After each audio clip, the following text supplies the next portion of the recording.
मैत्री साधनी होगी। मैत्री इसलिए साधनी होगी कि मैत्री का जो शक्ति बिंदु है हमारे भीतर, उसके विकसित होने के जीवन बहुत कम मौके देता है। वो अविकसित पड़ा रहता है, वो बीज की तरह हमारे मनोभूमि में पड़ा रहता है, विकसित नहीं हो पाता। शत्रुता का बीज एकदम विकसित हो जाता है। क्यों? उसके भी प्राकृतिक कारण हैं, वो भी जरूरत है।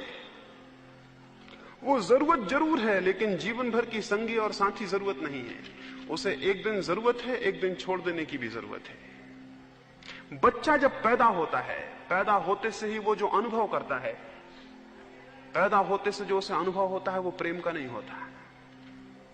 बच्चे को पैदा होते से जो अनुभव होता है वो भय का, फियर का होता है। और स्वाभाविक है, एक छोटा सा बच्चा जो मां के पेट में बड़ी व्यवस्था और सुविधा में था, जहां कोई अड़चन न थी, कोई परेशानी न थी, भोजन कमाने का, पानी पीने का कोई चिंता न थी, वहां वो बड़े ही सुखद निद्रा में सोया हुआ था और जी रहा था। जब वो मां के पेट के बाहर आता है, एक छोटा सा बच्चा सब तरह से कमजोर, उसे जो पहला अनुभव, जो पहला आघात होता है वो भय का होता है।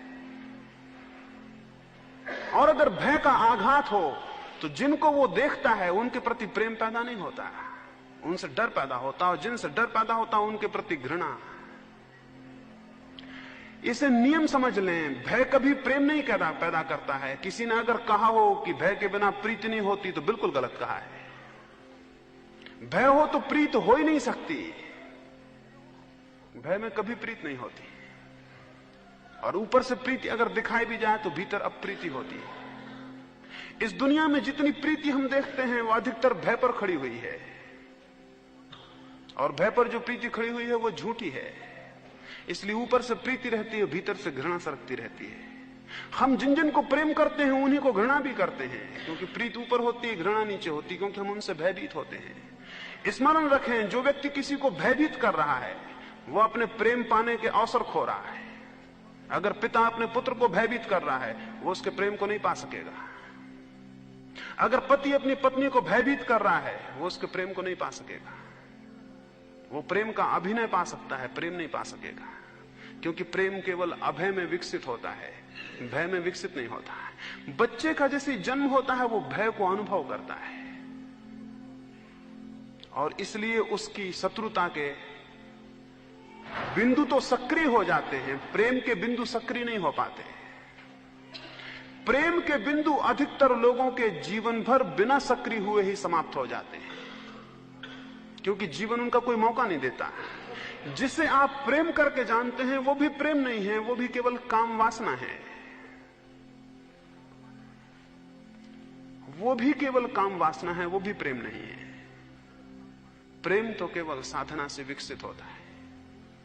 इसलिए मैत्री का और प्रेम का हमारे भीतर जो बिंदु है उसे विकसित करना होगा, सारी प्रकृति के खिलाफ विकसित करना होगा, क्योंकि प्रकृति उसे विकसित होने का मौका नहीं देती। जो आप जीवन पाते हैं वो उसे मौका नहीं देता, उसमें केवल शत्रुता विकसित होती है। और जिसको हम मैत्री कहते हैं वो मैत्री केवल औपचारिकता होती है और शिष्टाचार होता है। वो मैत्री केवल एक व्यवस्था होती है शत्रुता से बचने की, शत्रुता को पैदा ना कर लेने की, लेकिन वो मैत्री नहीं होती।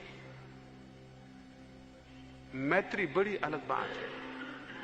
उस बिंदु को कैसे विकसित करें, कैसे हमारे भीतर मैत्री का भाव पैदा होना शुरू हो, उसका भाव करना होगा, मैत्री का सतत भाव करना होगा। जो भी हमारे चारों तरफ लोग हैं उनके प्रति मैत्री का संदेश भेजना होगा, मैत्री की किरणें भेजनी होंगी, और अपने भीतर उस मैत्री के बिंदु को निरंतर सचेष्ट करना होगा और सक्रिय करना होगा। जब आप नदी के किनारे बैठे हो तो नदी की तरफ प्रेम भेजिए। इसलिए नदी का नाम ले रहा हूं कि किसी आदमी की तरफ प्रेम भेजने में थोड़ी दिक्कत हो सकती है। एक दरख्त के प्रति प्रेम भेजिए, इसलिए दरख्त की बात कह रहा हूं कि एक आदमी की तरफ भेजने में थोड़ी कठिनाई हो सकती है। सबसे पहले प्रकृति की तरफ प्रेम भेजिए। प्रेम का बिंदु सबसे पहले प्रकृति की तरफ विकसित हो सकता है। क्यों? क्योंकि प्रकृति आप पर कोई चोट नहीं कर रही है। पुराने दिनों में अद्भुत लोग थे, सारे जगत के प्रति प्रेम का संदेश भेजते थे। सुबह सूरज उगता था तो हाथ जोड़ को उसे नमस्कार कर लेते थे और उसे कहते कि धन्य हो और तुम्हारी करुणा अपार है कि तुम हमें प्रकाश देते और तुम हमें रोशनी देते। ये पूजा कोई पैगनिज्म नहीं था, ये पूजा कोई नासमझी नहीं थी, इसमें अर्थ थे, इसमें बड़े अर्थ थे। जो व्यक्ति सूरज के प्रति प्रेम से भर जाता था, जो व्यक्ति नदी को मां कह के प्रेम से भर जाता था, जो जमीन को माता कह के उसके स्मरण से प्रेम से भर जाता था, यह असंभव था कि वह आदमियों के प्रति अप्रेम से भरा हुआ ज्यादा दिन रह जाए। यह असंभव है। अद्भुत लोग थे, उन्होंने सारी प्रकृति की तरफ प्रेम के संदेश भेजे थे और सब तरफ पूजा और प्रेम और भक्ति को विकसित किया था। जरूरत है इसकी, अगर प्रेम का अंकुर भीतर पैदा करना है तो सबसे पहले उसका संदेश प्रकृति की तरफ भेजना होगा। हम तो ऐसे अजीब लोग हैं कि रात पूरा चांद भी ऊपर खड़ा रहेगा और हम नीचे बैठ के ताश खेलते रहेंगे और रमी खेलते रहेंगे और हम हिसाब किताब लगाते रहेंगे कि 1 रुपया हार गए हैं या 1 रुपया जीत गए हैं, और चांद ऊपर खड़ा रहेगा और प्रेम का एक इतना अद्भुत अवसर व्यर्थ खो जाएगा। चांद आपके उस केंद्र को जगा सकता था। अगर चांद के पास 2 क्षण मंत्रमुग्ध बैठ के आपने प्रेम का संदेश भेजा होता तो उसकी किरणों ने आपके भीतर कोई सक्रिय कर दिया होता, कोई तत्व, और आप प्रेम से भर गए होते। चारों तरफ मौके हैं, चारों तरफ मौके हैं। पूरी प्रकृति बहुत अद्भुत चीजों से भरी हुई है, उनके तरफ प्रेम करिए और प्रेम का कोई भी मौका आ जाए उसे खाली मत जाने दीजिए, उसका उपयोग कर लीजिए। उसका उपयोग इसलिए कि अगर रास्ते से आप जा रहे हैं और एक पत्थर पड़ा है तो उसे हटा दीजिए। ये बिल्कुल मुफ्त में मिला हुआ उपयोग है जो आपके जीवन को बदल देगा। ये बिल्कुल सस्ता सा काम है। इससे सस्ती और साधना क्या होगी कि आप रास्ते से निकले हैं और एक पत्थर पड़ा था और आपने उठा के उसे किनारे रख दिया है। न मालूम कौन अपरिचित वहां से निकलेगा और न मालूम कौन अपरिचित उस पत्थर में चोट खाएगा। आपने प्रेम का एक कृत्य किया है।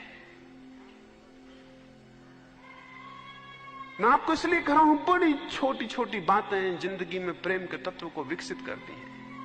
बहुत छोटी छोटी बातें। एक रास्ते पर एक बच्चा रो रहा है, आप चले जाते हैं, आप खड़े होकर 2 क्षण उसके आंसू नहीं पहुंच सकते। अब्राहम लिंकन एक सीनेट की बैठक में अपनी जा रहा था, बीच में एक सूअर फंस गया एक नाली में। वो भागा हुआ गया और उसने कहा कि सीनेट को थोड़ी देर रोकना, मैं अभी आया। ये बड़ी अजीब बात थी। अमेरिका की संसद शायद ही कभी रुकी हो इस तरह से। वो वापस लौटा, उसने सूअर को निकाला, उसके सब कपड़े भिड़ गए कीचड़ में, उसे नाली से बाहर निकाल कर उसने रखा, फिर वो अंदर गया। लोगों ने पूछा क्या बात थी, इतने आप घबराए हुए रोक के बाहर क्यों गए?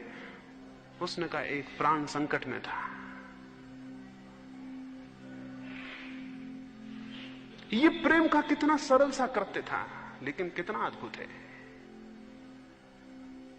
और ये छोटी छोटी बातें, अब मैं देखता हूं ऐसे लोग हैं जो इसलिए पानी छान के पिएंगे कोई कीड़ा ना मर जाए, लेकिन उनके मन में प्रेम नहीं है तो उनका पानी छानना बेकार है। वो उनके लिए बिल्कुल ही मैकेनिकल हैबिट की बात है कि वो पानी छान के पीते हैं, कि वो रात को खाना नहीं खाते क्योंकि कोई कीड़ा ना मर जाए, लेकिन उनके हृदय में प्रेम नहीं है तो इससे कोई मतलब नहीं है। मतलब इससे नहीं है कि पानी छान के पीते हैं, कि रात को खाना नहीं खाते हैं, कि मांसाहार नहीं करते हैं, इससे भी मतलब नहीं है।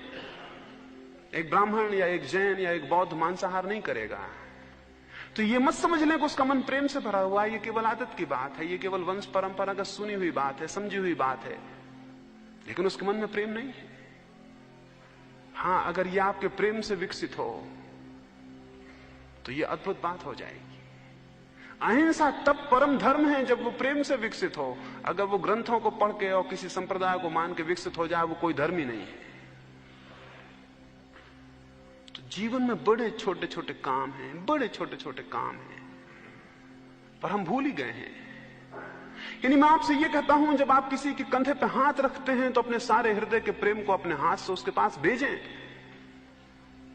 अपने सारे प्राण को, अपने सारे हृदय को उस हाथ में संकलित होने दें और जाने दें, और आप हैरान होंगे वो हाथ जादू हो जाएगा। और जब आप किसी की आंख में झांकते हैं तो अपनी आंखों में अपने सारे हृदय को उड़ेल दें और आप हैरान हो जाएंगे, वो आंखें जादू हो जाएंगी और वे किसी के भीतर कुछ हिला देंगी। न केवल आपका प्रेम जागेगा, बल्कि हो सकता है कि दूसरे के प्रेम जगने के भी आप उपाय और व्यवस्था कर दें। जब कोई एक ठीक से प्रेम करने वाला आदमी पैदा होता है तो लाखों लोगों के भीतर प्रेम सक्रिय हो जाता है। तो ये मैत्री और प्रेम के बिंदु को उठाने के लिए जो भी आपको मौका मिले उसे मत खोएं, और उसके मौका मिलने के लिए एक सूत्र याद रखें। नियमित 24 घंटे में ये स्मरण रखें कि 1-2 काम ऐसे जरूर करें जिनके बदले में आपको कुछ भी नहीं लेना है। 24 घंटे हम काम कर रहे हैं, उन कामों को हम इसलिए कर रहे हैं कि बदले में हम कुछ चाहते हैं। 24 घंटे में नियम पूर्वक कुछ काम ऐसे करें जिनके बदले में आपको कुछ भी नहीं लेना है। वे काम प्रेम के होंगे और आपके भीतर प्रेम को पैदा करेंगे। अगर एक व्यक्ति दिन में एक काम भी ऐसा करे जिसके बदले में उसकी कोई आकांक्षा नहीं है, उसका उसे बहुत बड़ा बदला मिल जाएगा, क्योंकि उसके भीतर प्रेम का केंद्र सक्रिय हो जाएगा और विकसित होगा। तो कुछ करें जिसके बदले में आपको कुछ भी नहीं चाहिए, कुछ भी नहीं चाहिए। उससे मैत्री धीरे धीरे विकसित होगी। एक घड़ी आएगी कि आप केवल उनके प्रति मैत्रीपूर्ण हो पाएंगे जो आपके प्रति शत्रुतापूर्ण नहीं है। फिर और विकास होगा, और एक घड़ी आएगी आप उनके प्रति भी मैत्रीपूर्ण हो सकेंगे जो आपके प्रति शत्रुतापूर्ण है। और एक घड़ी आएगी कि आपको समझ में नहीं आएगा कौन मित्र है और कौन शत्रु है। महावीर ने कहा है, मिट्टी में सब भूएसु वैरम मज्झ न के नहीं। सब मेरे मित्र हैं और किसी से मेरा वैर नहीं। ये कोई विचार नहीं है, ये भाव है। ये कोई सोच विचार नहीं है, ये भाव की स्थिति है कि कोई मेरा शत्रु नहीं। और कोई मेरा शत्रु नहीं ये कब होता है? जब मैं किसी का शत्रु नहीं रह जाता हूं। ये तो हो सकता है कि महावीर के कुछ शत्रु रहे हों, लेकिन महावीर कहते हैं कोई मेरा शत्रु नहीं। इसका मतलब क्या है? इसका मतलब है मैं किसी का शत्रु नहीं। और महावीर कहते हैं मेरा वैर किसी के प्रति नहीं है। कितने आनंद की घटना नहीं घटी होगी, आप एक व्यक्ति को प्रेम कर लेते हैं, कितना आनंद उपलब्ध होता है। और जिस व्यक्ति को सारे जगत को प्रेम करने की संभावना खुल जाती होगी, उसके आनंद का कोई ठिकाना है। ये सौदा महंगा नहीं है, आप खोते कुछ नहीं है और पा बहुत लेते हैं। इसलिए मैं महावीर को, बुद्ध को त्यागी नहीं कहता हूं। इस जगत में सबसे बड़ा भोग उन्हीं लोगों ने किया है। इस जगत में सबसे बड़ा भोग उन्हीं लोगों ने किया है। त्यागी आप हो सकते हैं, वे नहीं। आनंद कितने अपरसीम अनंत द्वार उन्होंने खोले। इस जगत में जो भी श्रेष्ठतम था, जो भी सुंदर था, जो भी शुभ था, सबको उन्होंने पिया और जाना। और आप क्या जान रहे हैं? सिवाय जहर के आप कुछ भी नहीं जान रहे हैं। और उन्होंने अमृत को जाना। तो मैं आपको यह कहूं कि प्रेम की वो अंतिम चरम घड़ी, जब हम सारे जगत के प्रति प्रेम को विस्तीर्ण कर पाते हैं और हमारे हृदय से किरणें बहती रहती हैं, उसके लिए जीवन को साधना होगा। कोई कृत्य प्रेम का रोज जरूर करें, सचेत करें। और सारा दिन, 1000 मौके हैं जब आप प्रेम जाहिर कर सकते हैं, लेकिन आदतें हमारी खराब हैं। प्रेम जाहिर करने के सारे मौके हम खो देते हैं और घृणा जाहिर करने का एक भी मौका नहीं खोते।